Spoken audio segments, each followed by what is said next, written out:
মুজাহিদিন, এদেশের লক্ষ কোটি তৌহিদি জনতার হৃদয়ের স্পন্দন আল্লামা মামুনুল হক।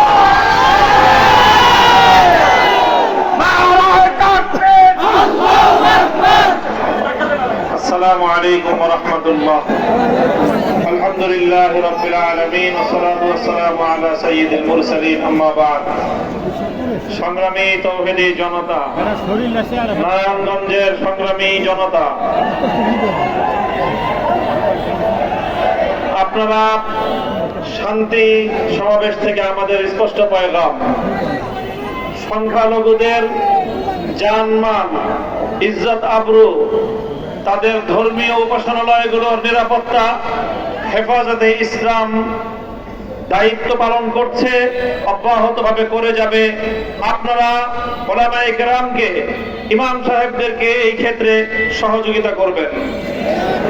প্রত্যেকটি মার্কেটে, প্রতিটি ইন্ডাস্ট্রিয়াল এলাকায় নিরাপত্তা নিশ্চিত করবার জন্য যতক্ষণ পর্যন্ত আইন শৃঙ্খলা রক্ষাকারী বাহিনী স্বাভাবিকভাবে দায়িত্ব পালনে নিয়োজিত না হতে পারবে, দেশের ছাত্র সমাজ যেভাবে দায়িত্ব পালন করছে এভাবে দায়িত্ব পালন করে যাবে।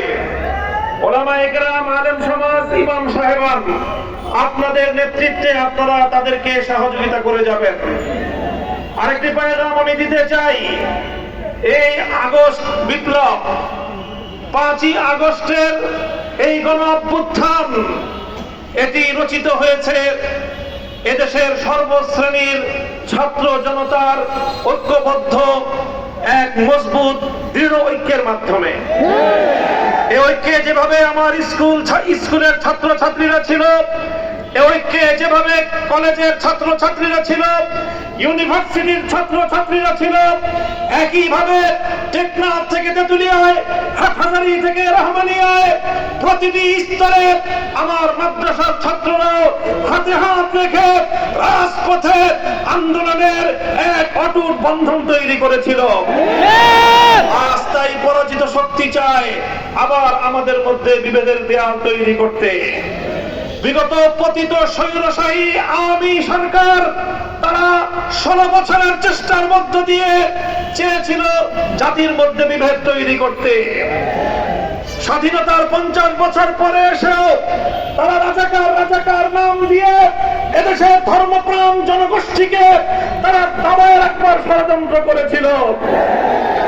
যখন গোটা দেশের সমস্ত মেধাবী ছাত্র জনতাকে রাজাকার বলে গালি দিয়েছিল, তখনই আন্দোলন বারুদের মতো জ্বলে উঠেছে।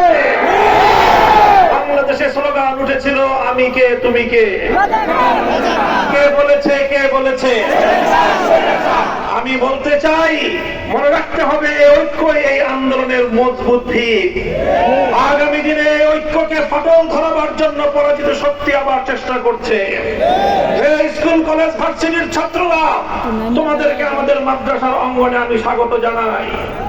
তোমরা মসজিদে আসবে, মাদ্রাসায় আসবে, হাটহাজারীতে আসবে, নারায়ণগঞ্জের মাদ্রাসাগুলোতে, ঢাকার শহরের মাদ্রাসাগুলোতে তোমরা আসবে। আমার মাদ্রাসার সন্তানেরা পিএসসি চত্বরে যাবে, তোমরা শহীদ মিনারের সামনে গিয়ে ইসলামী ক্যালিগ্রাফি আঁকবে। বাংলাদেশের বাংলা ভাষার বাংলা ভাষার মর্যাদা রক্ষা করবার জন্য যেভাবে আন্তর্জাতিক মাতৃভাষা দিবস হিসেবে 21শে আগস্ট স্বীকৃত হয়েছে, সেই ভাষার মর্যাদা আমাদেরকে রক্ষা করতে হবে। এমনি ভাবে যে কোনো মূল্যে ঐক্যকে অটুট এবং মজবুত রাখতে হবে। ইনশাআল্লাহ ছাত্র জনতার এই যে রাষ্ট্র সংস্কারের যে আন্দোলন, এই আন্দোলনে আমরা সর্বাত্মক সহযোগিতা করব।